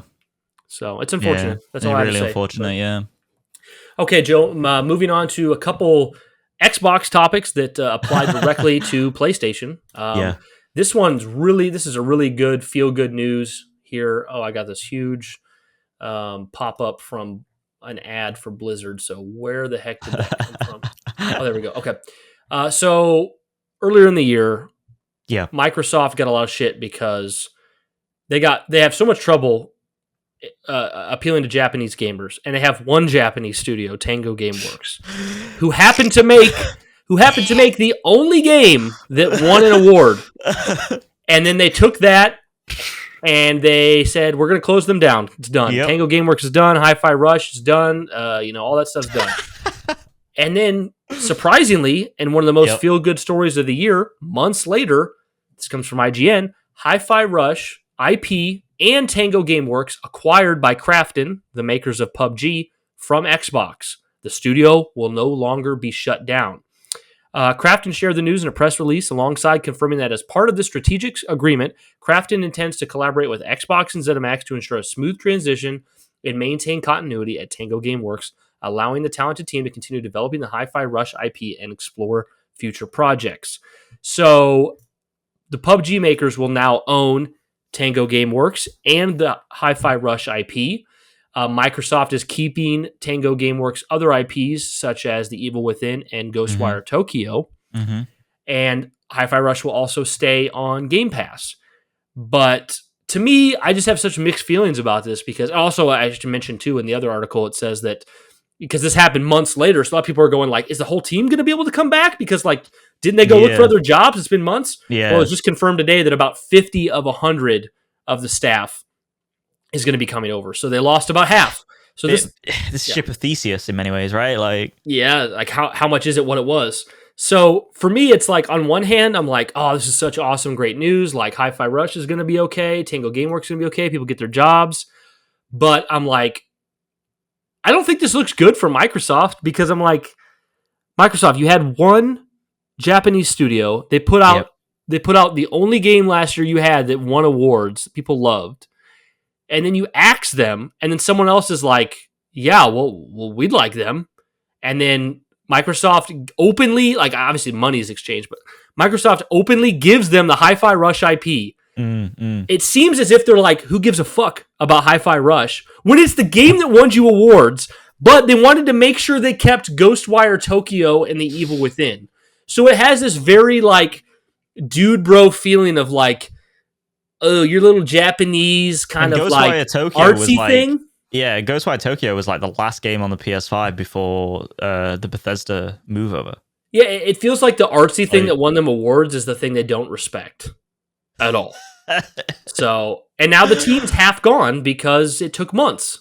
Yeah. So it's good news ultimately, but this feels like a dumb. Like, why couldn't Microsoft have just taken a little more time and sold the studio and transitioned it? Why'd they have to just dumpster it like this? And why get rid of it? You're Microsoft, dude. Keep the company that's got Hi-Fi Rush, bro. What? It's wild to me. I can't. I gave up a long time ago, Brian, trying to understand Microsoft, Xbox, and Microsoft. Like, Microsoft are clearly, I mean, they've been overtaken by Nvidia. I think they still are technically in terms of market cap. But before Nvidia skyrocketed, obviously Microsoft was the biggest company in the world, and they're still one of the biggest, obviously, and they are clearly the way they are because they are so frivolous and so like they're always Scroogey with their money. You know, I mean, like obviously every business is to a certain extent, but Microsoft are the way they are because they cut their losses very quickly and they move on and they keep experimenting and keep moving, keep the momentum going. Obviously, like that's depending on what side of Microsoft you talk about. You know, talking about like Windows and stuff, 100%. If you're talking about like Xbox, it's like, I don't know about that in many ways, aside from Game Pass, and the Phil Spencer era. But this just kind of is a bad look. Like, for people that are in tune with the industry, in tune with Hi-Fi Rush, like, this is not... and obviously the closures, were, you know, with, like, Arcane Austin, right? It was Austin, right? Not Leon. Austin. Yeah. It's just a bad look. Because, like you said, it's like, you couldn't just wait, like, a few more fucking months to allow these guys to like fucking, and it's not even like they did bad, dude. Like, as far as I'm aware, they did okay. Like they won you awards. They set up the foundation for, you know, Xbox really being like kind of the AA or indie side of the industry or side of Xbox, and they decided to axe them, and then now Krafton picks them up. And here's the thing about Krafton. South Korean studio, obviously owns PUBG, which is Blue Hole, not Blue Point. They obviously bought up and signed a deal with Striking Distance Studios, which was Glenn Schofield's thing after Callisto Protocol. After Callisto Protocol, after Dead Space and Visceral, and then obviously after that Sledgehammer, you know, that he was making Call of Duty Modern Warfare 2 and stuff. But the craziest thing about it is Callisto Protocol, I mean, like Glenn Schofield spoke on this a while back, is it sounded like Krafton pushed that game out the door massively. From, I don't know if it's Glenn Schofield like kind of doing damage control and just like saying shit to make like the, but it's easy to believe too. It's easy to believe because like the Callisto Protocol like came out poorly and it was forced to ship early. Apparently, I think it was forced to ship 3 months early or some shit like that, right? Content cut, stuff like that. And then also like there were loads of devs like resigning in 2021. You can find all this like online.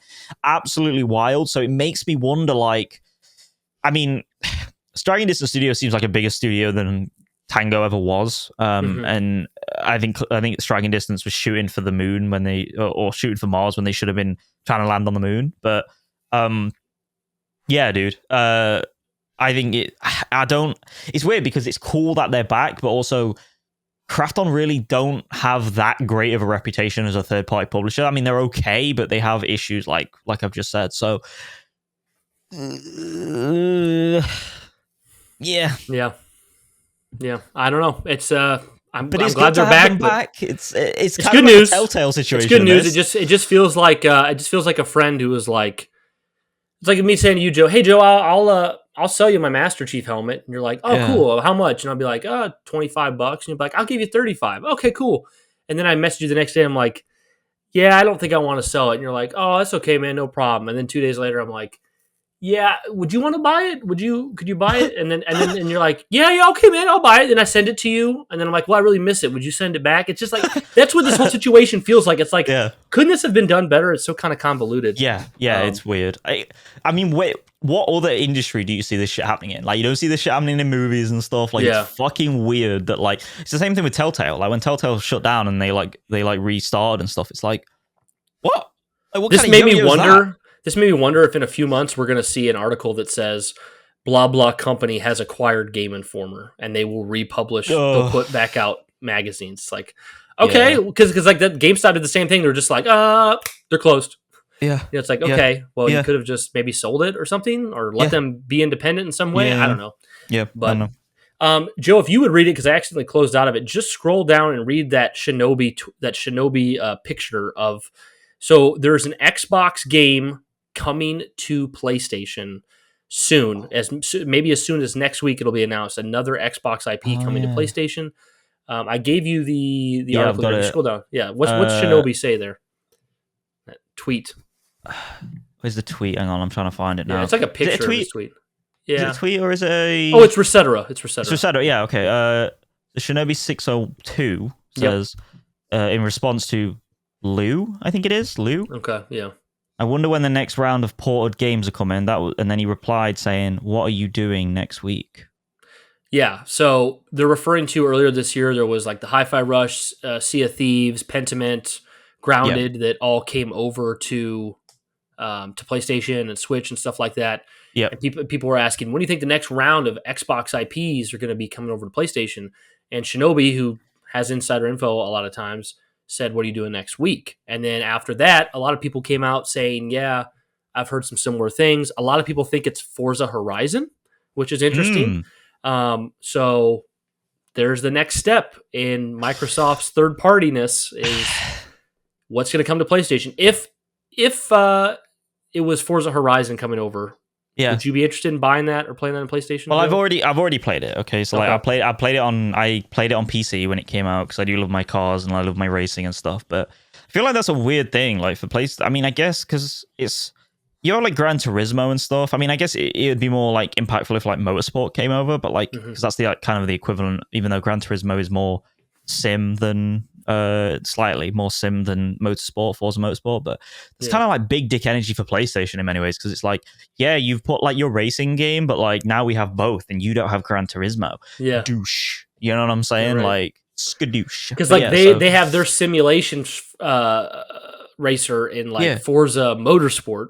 Yes, and then they have and PlayStation has Gran Turismo. Yeah, and the difference was like Microsoft had the fun arcadey racer in Horizon, but now if they give it to PlayStation, well, now they got both.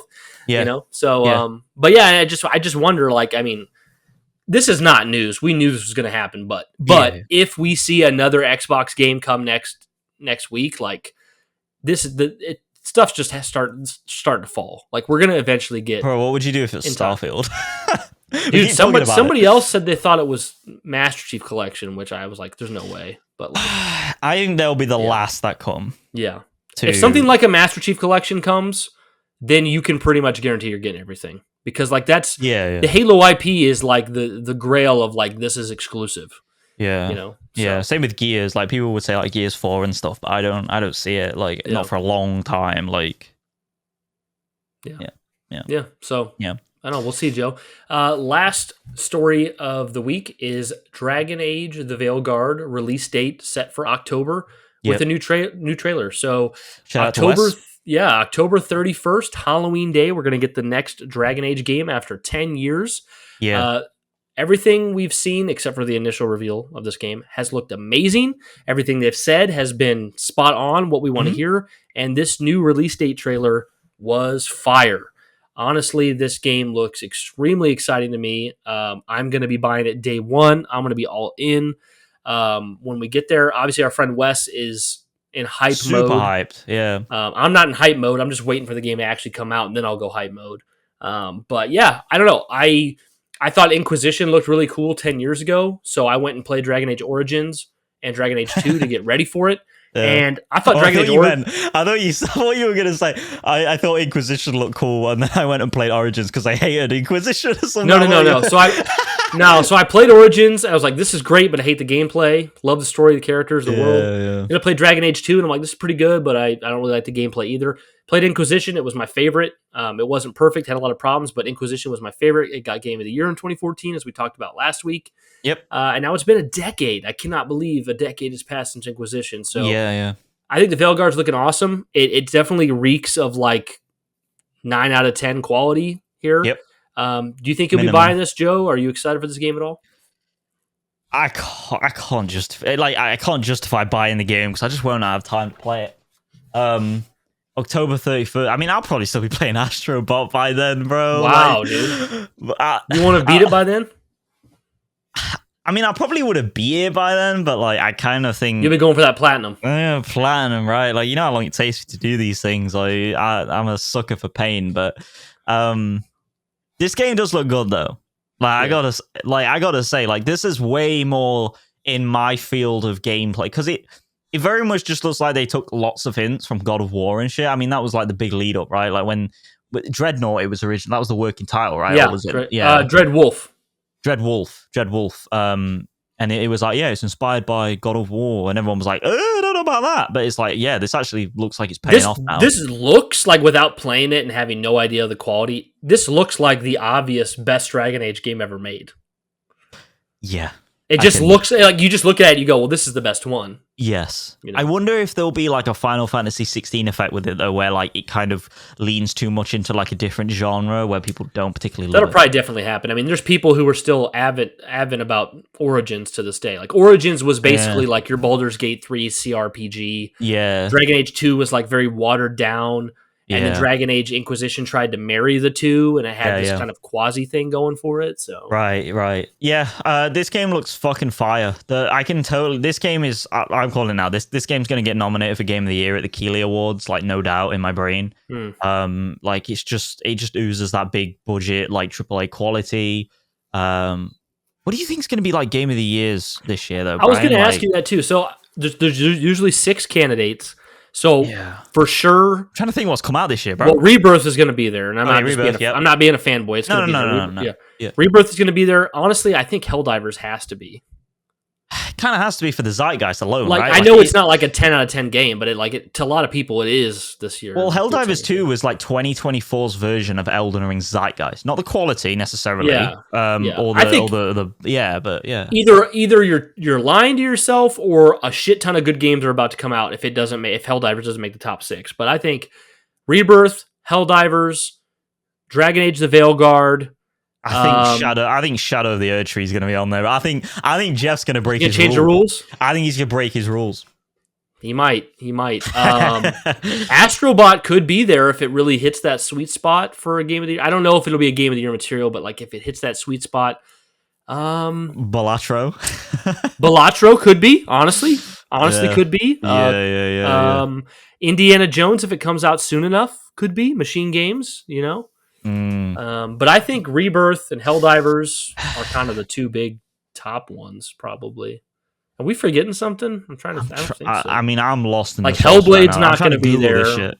Hellblade's not going to be there. Rise of the Ronin's not going to be there. Stellar Blade's not going to be there. Not for a Game of the Year. So.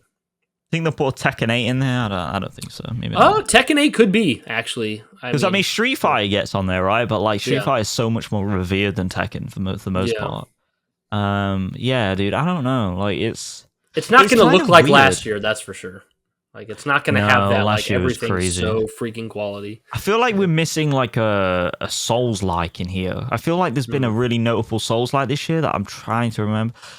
Dragon's Dogma. Oh, Dragon's Dogma. Yeah, that'll be in there probably. Dragon's Dogma 2. No, I'm not saying that's Souls-like, but you know what I mean? Like, I don't think there's been any big Souls-like this year. Like last year was Lies of P.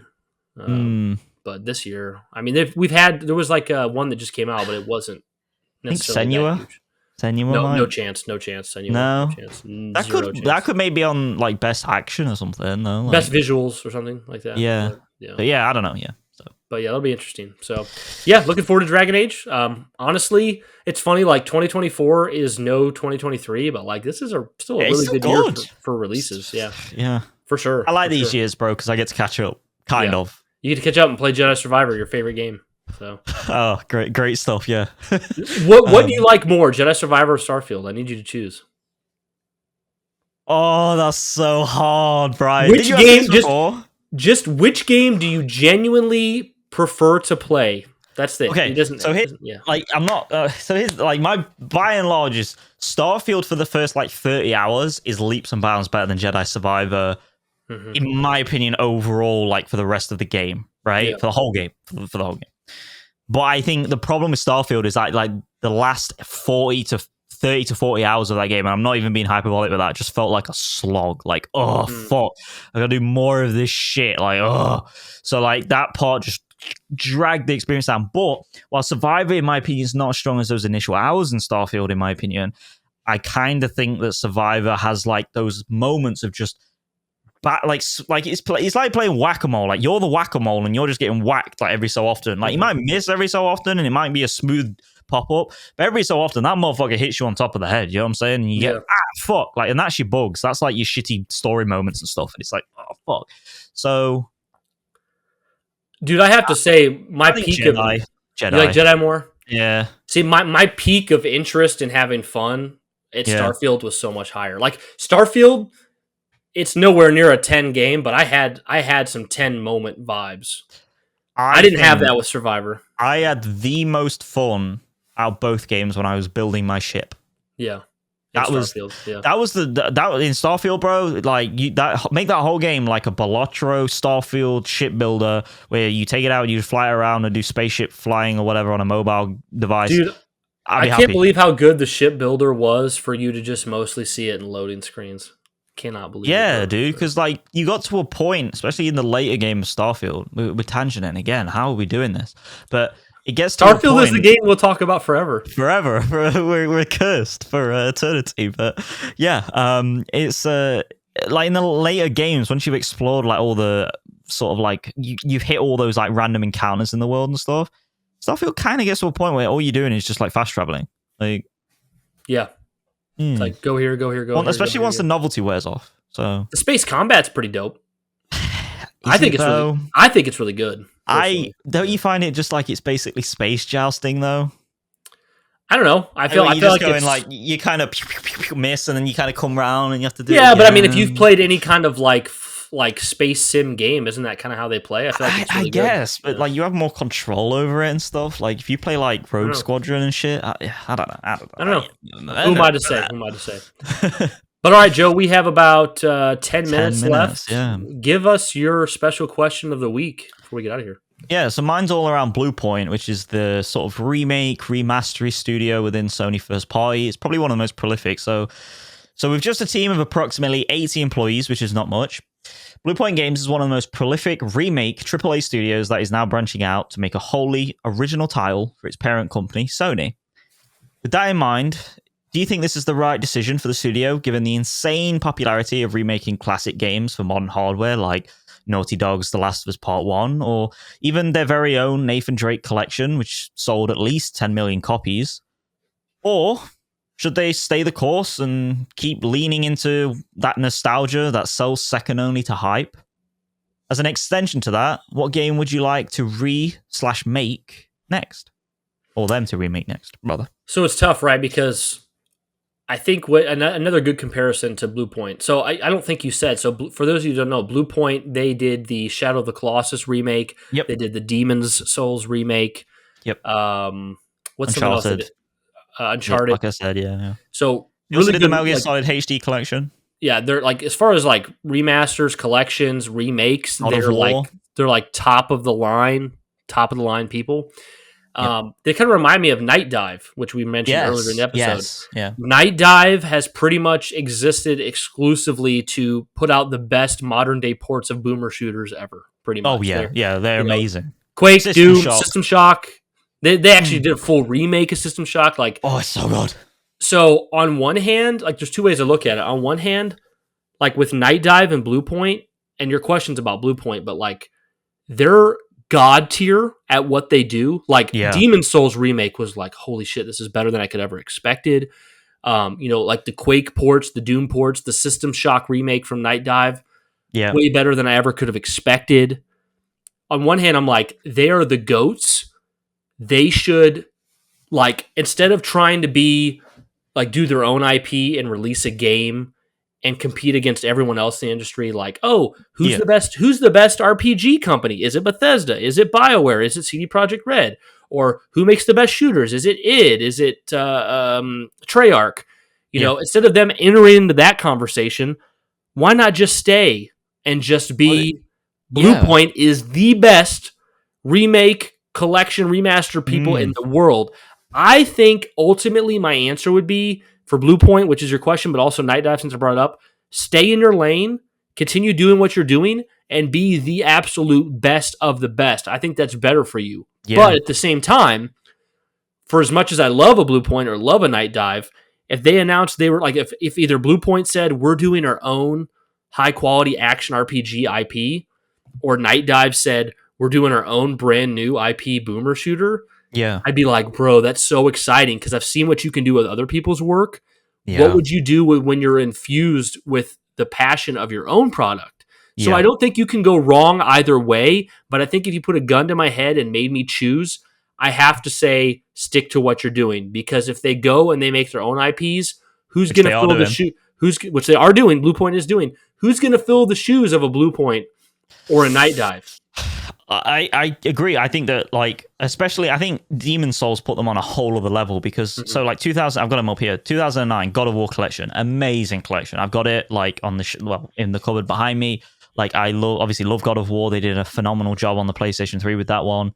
They also did the Eco and Shadow of the Colossus collection, which is great, which was on the PS3, which is a remake again of the PS2 version. And then you had the Metal Gear Solid HD collection, which was on both Xbox and PlayStation at the time, and that was with Konami, not with Sony, because at this point they weren't acquired. And then in 2015, Uncharted: The Nathan Drake collection, Gravity Rush remastered, 2018 Shadow of the Colossus remake for the PlayStation 4, which was amazing and one of my favorite games of all time. And then 2020, they did the Demon Souls remake. And here's the thing, like, Shadow of the Colossus, amazing, right? God of War, all of those previous ones, amazing. But I think Demon Souls was the first point when it was like, holy shit, like, even though this game is a remake, it feels like wholly their own in their own little ways. It's also the prettiest looking game on the planet. Yes, it's one of the most. I have no idea how that game looks like that because it's gorgeous. Like, even if you play, it's obvious they started the very first like design document PS5 only. Like, from the first sheet of paper, the sheet of paper was a PS5 exclusive. Yeah. Fucking Jim Ryan came in and was just like, PlayStation 5, do it. Like, you're not He's allowed like, to we haven't even thought up the PS5 yet, but we want you to look at the PS4 and just triple the RAM on this baby. Go ahead. Yeah. You gotta melt that CPU. But yeah, so like, yeah, Demon Souls was the point when I think it was like, oh shit, like, these guys are fucking crazy cool, and they have, like I said, they put their own little spin on it, and there's like this whole, like, I just love like the weightiness of Demon Souls and stuff, like compared to the original, like, it just feels so good. And I think even like Elden Ring and stuff, if they could, they should take notes, like, FromSoft now, they should try and take notes from the way Demon Souls feels. I'll give a hot take right now. I like the Demon Souls remake a lot more than Elden Ring. Me too, dude. No cap, dude. Like, Me I too. just straight up. Like, It is a gorgeously presented game and so perfect. It has no down moments. It's just perfect. Yeah. And then aside from like games they've developed them on their own, they also did your favorite All Stars Battle Royale in 2012. Yeah, they helped assist on that. Yeah, they helped support. I don't think it's a great game, but I don't think it's a bad one. No, it's not bad. It's just perfectly Seven, I think, right? Before Multiverses, it was probably the best Smash clone of all time. Yeah. I think that Multiverses game is probably seen as the best one after Smash now. Which one's the Multiverse one? Is that that's the one the with like WB Batman property? and shit? Yeah, Shaggy and all that stuff. I've not played it, but yeah, it looks cool. Then they did Flower, whatever that game is. Then they helped on Titanfall. They actually did the Xbox 360 port. Blue Point literally has a flawless record. Yeah, and then they did My Baby. They helped on God of War Ragnarok. Yeah, dude. It's like bravo. And here's the thing, right? Like, so I think what you said is really pertinent given like the whole Concord situation, right? Like, stay in your lane, figure out like a niche, which is clearly the remasters and the remakes. And I think ultimately I agree with you, but I'll add like a spanner in the works and like add this for point of conversation. So this studio was originally founded in 2006 by two people called Andy O'Neill and Marco Thrush. The studio is known for video game remasters and remakes such as Uncharted, and originally those employees, those two, O'Neill and Thrush, they actually were a part of Retro Studios who worked on the Donkey Kong stuff and Metroid Prime. And here's the thing, like, clearly, obviously two people don't make an 80-person studio. Like, it's obviously, Ship of Theseus, it's not going to be the same, of course, things change. Maybe they can't make something like they did back in the day, under Retro, but I think that they have the talent to do something like that. Maybe a smaller title than those. Maybe not as big as Metroid Prime necessarily in terms of budget and scale, and just prestige like Nintendo had. But ultimately, I think they have the skill, and I think their sort of history proves that. and it would. I think it's just really interesting to like speculate and wonder. Because it's really hard. It's not like a Sony Santa Monica thing now where we're like, oh yeah, well, we clearly know there's like what's their game going to be? We kind of have a foundational basis to speculate for this space RPG that's upcoming. We literally have no information on what Bluepoint's working on right now, aside from it's wholly unique and it's their own game, their own IP. So we can't necessarily speculate like crazy here, but I just think it would be cool to see just anything from them that is wholly unique. But to self-criticize, I will say that in 2006 for the PlayStation 3, they did make Blast Factor, which came out to pretty middling reviews, and it was a downloadable only title. Okay. I've not played it, but it didn't do very well.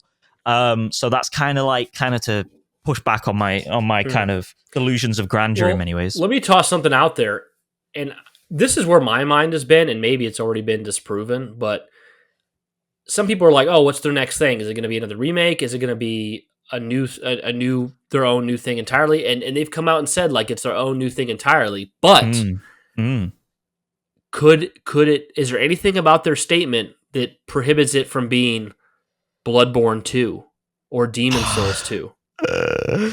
Like, why couldn't it be? Because that would be their own thing, wholly, but it wouldn't be their own IP.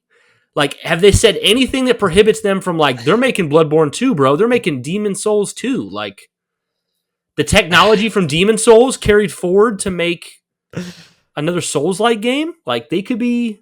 So why not? Sony owns both of those IPs. So this is a quick Reddit Google, okay? On the subreddit, FromSoft subreddit, by a user called MickB. So I don't know how credible this is. Take it with a grain of salt. Do your own research, guys. I am more and more convinced that Bluepoint Studios are working on Bloodborne 2.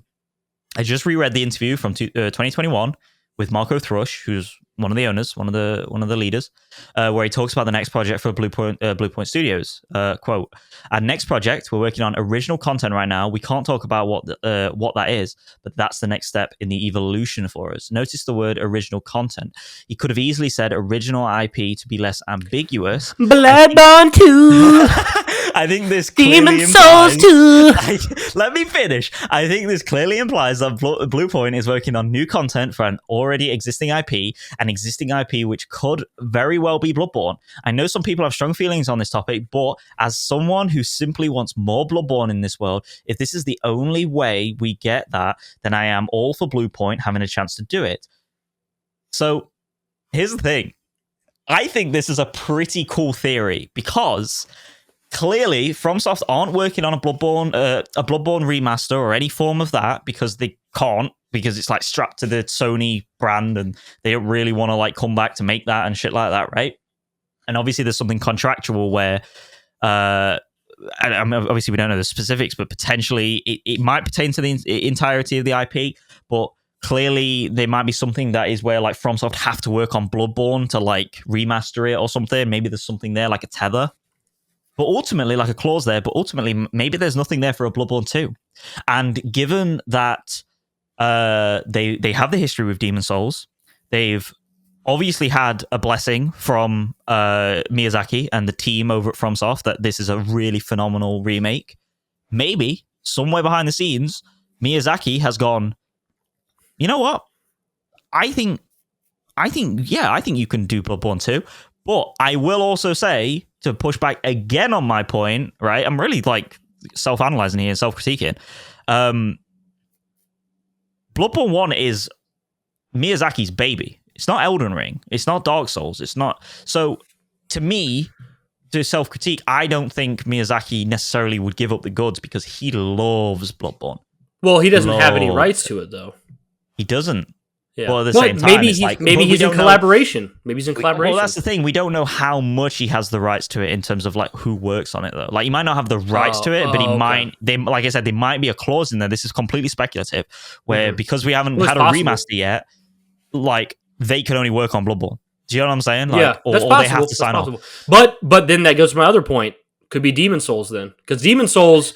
They notoriously got nothing out of that because no one knew that Demon Souls was going to kick off one of the biggest runs of a AAA developer ever. I don't think Miyazaki at all is interested in making a Demon Souls 2.